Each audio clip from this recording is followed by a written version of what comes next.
Hai guys, welcome back again with Mimin di channel Ankun. Fansi butak Saitama bisa merapat, karena di video kali ini kita akan membahas lanjutan cerita One Punch Man. Setelah Genos yang menghancurkan para pasukan robot di salah satu laboratorium milik Metal Knight.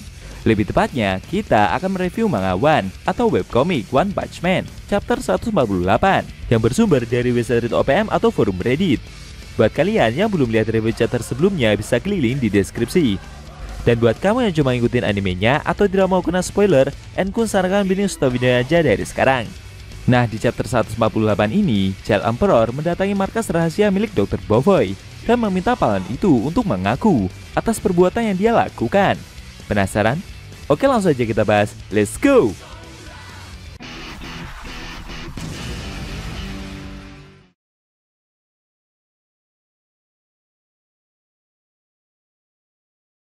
Di awal scene, kita diperlihatkan Sonic yang berdiri di atas sebuah gedung untuk bersiap menyerang para pasukan robot. Menggunakan shuriken besarnya, Sonic mengumpulkan tenaga listrik dalam skala besar dan kemudian menyerang para robot dengan tembakan listrik secara membabi buta. Satu persatu robot-robot itu mulai dijatuhkan. Sambil terus memutar shurikennya tersebut, Sonic mengeluh. Kenapa harus dia yang melakukan pembersihan ini, apalagi tanpa imbalan sepeser pun? Selain itu, sekarang sudah ada dua asosiasi pahlawan. Sonic bingung, apa yang sebenarnya kedua organisasi itu lakukan? Menurutnya, Saitama pasti juga melakukan hal yang serupa, meskipun dia sudah dinaikkan ke kelas A. Namun tiba-tiba muncul serangan tebasan pedang dari arah lain dengan sangat cepat. Sring. Ternyata itu adalah salah satu jenderal robot memiliki level bencana naga bernama Machine God Shunpo. Beruntung, Sonic yang berhasil menahan serangan barusan juga menjaga jarak dan memperhatikan robot itu lebih seksama. Machine God berkata, kalau dialah yang mengurus sisanya di sini. Sebagai Machine God tercepat, robot itu akan melawan Sonic sendirian. Melihat lawannya ini seperti lumayan kuat, Sonic pun segera menghunuskan pedangnya yang dulu dia dapat dari pendiri desa ninja. Ketika menarik pedang itu dari sarungnya, membuat tubuh Sonic seperti gemetaran. Lalu sambil mengambil kuda-kuda, Sonic tersenyum. Mungkin ada baiknya robot yang dia lawan ini bukanlah makhluk hidup. Karena jika dia membiarkan, pedangnya ini mungkin akan menghisap darah sekarang. Dan mungkin dia sendirilah yang akan menolak untuk berhenti. Sambil mengambil kuda-kuda juga, robot itu berkata kalau setelah ini dia akan memulai serangannya. Benar saja, dengan cepatnya robot tersebut maju dan melancarkan tebasannya secara membabi buta. Sring. Sonic dibuat tersudut. Dia hanya bisa mundur sambil menghindari serangan yang robot itu lancarkan. Saking besarnya tebasan tersebut membuat area sekitar mengalami kerusakan yang lumayan parah. Kemudian robot itu kembali maju dan melancarkan tebasan pedangnya dengan kecepatan yang lebih tinggi. Sring. Sonic sendiri masih mampu menghindar. Bahkan ketika robot tersebut mengeluarkan berbagai teknik berpedangnya sekalipun, luar biasanya ninja buronan itu masih dapat menghindar dari semua serangan yang ada. Lalu dengan cepat dia segera berdiri di belakang robot itu. Kejadian tersebut membuat si robot begitu kaget. Kemudian Sonic ganti yang mengeluarkan tekniknya dan balik menyerang robot itu menggunakan jurus 10 bayangannya. Sring. Machine God yang menerima serangan tersebut tidak mampu berkutik. Dan kemudian Sonic pun mengakhiri serangannya dengan sebuah tebasan besar. Duar! Dan membuat tubuh robot itu hancur berkeping-keping. Sambil tersenyum, Sonic merasa jika dia akan menjadi lebih kuat lagi.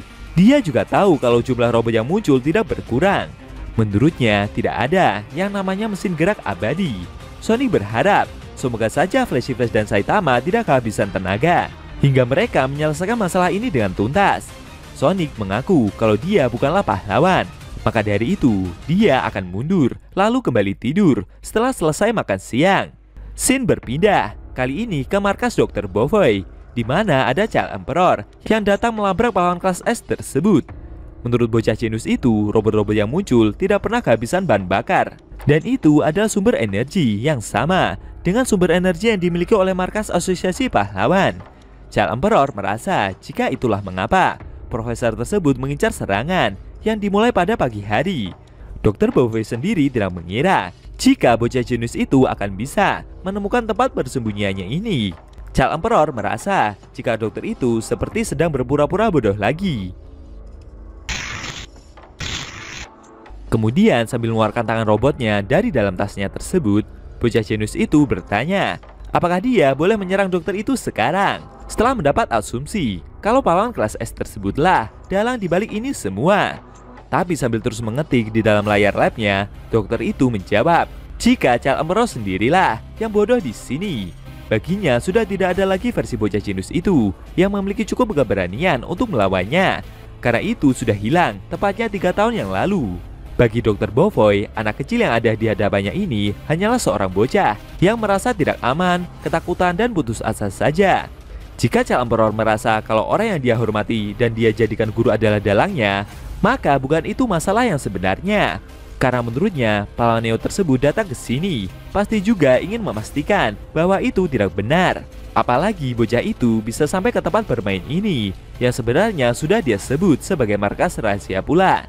Mendengar pernyataan tersebut membuat Charles Emperor langsung memukul sisi layar komputer di sebelahnya hingga membuat sisi tersebut mengalami kerusakan yang cukup parah. Charles Emperor teringat jika mereka dulu sudah biasa melakukan banyak hal bersama, seperti membuat proyek besar untuk mengatur keselamatan dunia, membuat rudal penghancur, dan robot-robot pertahanan di setiap sudut kota. Dulu mereka begitu menikmati momen dan bermimpi tentang pasukan robot otonom yang melindungi masyarakat pula. Dr. Beaufoy yang mendengar cerita itu bertanya balik.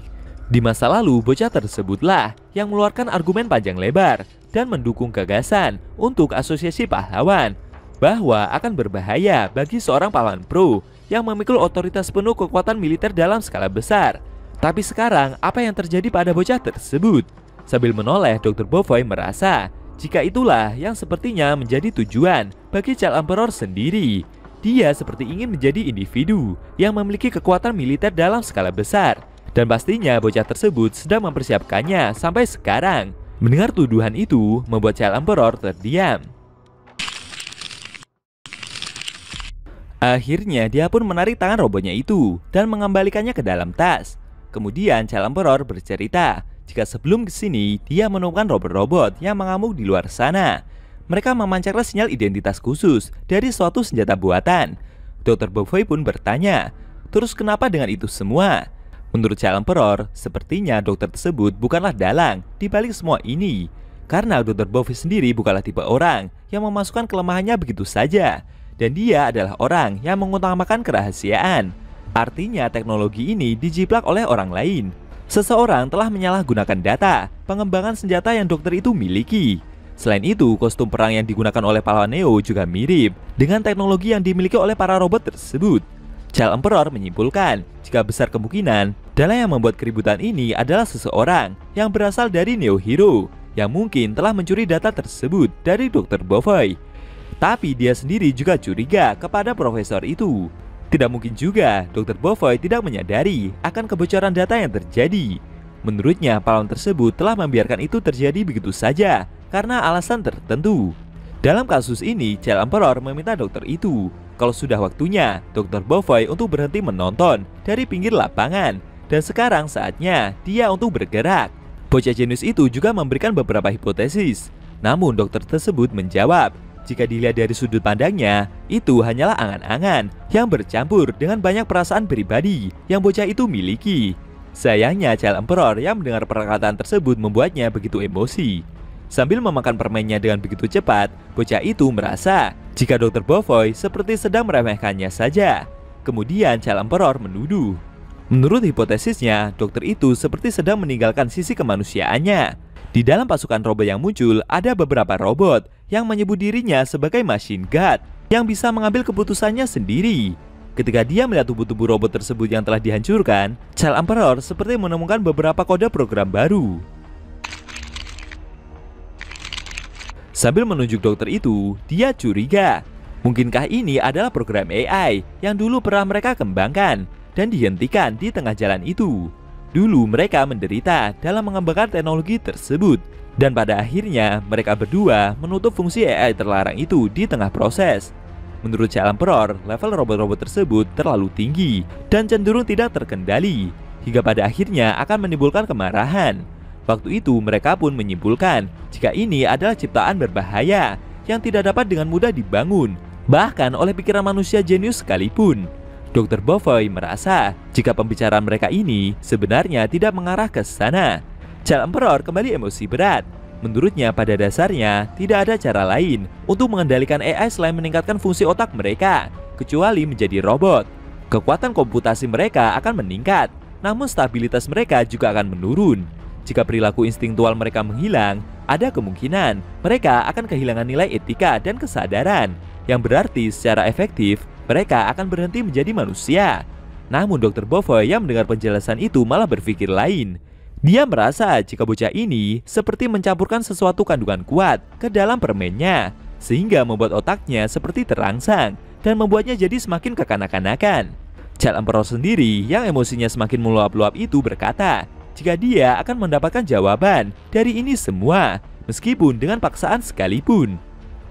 Kayaknya Chal Emperor terlalu overthinking ya guys. Tapi apakah benar jika Dr. Bovoy bukanlah dalang dari insiden yang terjadi? Dan benarkah jika tentara robot itu adalah AI yang dulu pernah mereka berdua kembangkan?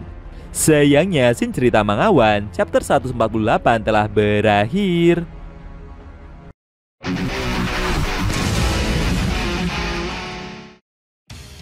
Oke guys, itu tadi review cerita Mangawan chapter 148 yang ending scene-nya memperlihatkan Chal Emperor yang begitu emosi dan sangat berambisi untuk mengungkap rahasia di balik serangan brutal yang para robot lancarkan. Bagaimana menurut kamu? Jangan lupa tinggalkan komentar kalian ya. Kalau mau nonton review sebelum atau selanjutnya bisa klik link di deskripsi. Linknya udah mimin taruh di sana kok. Buat kalian yang nonton review manga One Punch Man secara maraton, baik itu versi manga One atau Yusuke Murata, linknya ada di deskripsi juga guys. Oke, tekan like kalau suka sama video ini dan dislike kalau nggak suka. Jika ada kata-kata dari yang kurang pas, aku mohon maaf dan sampai bertemu di video review manga One selanjutnya.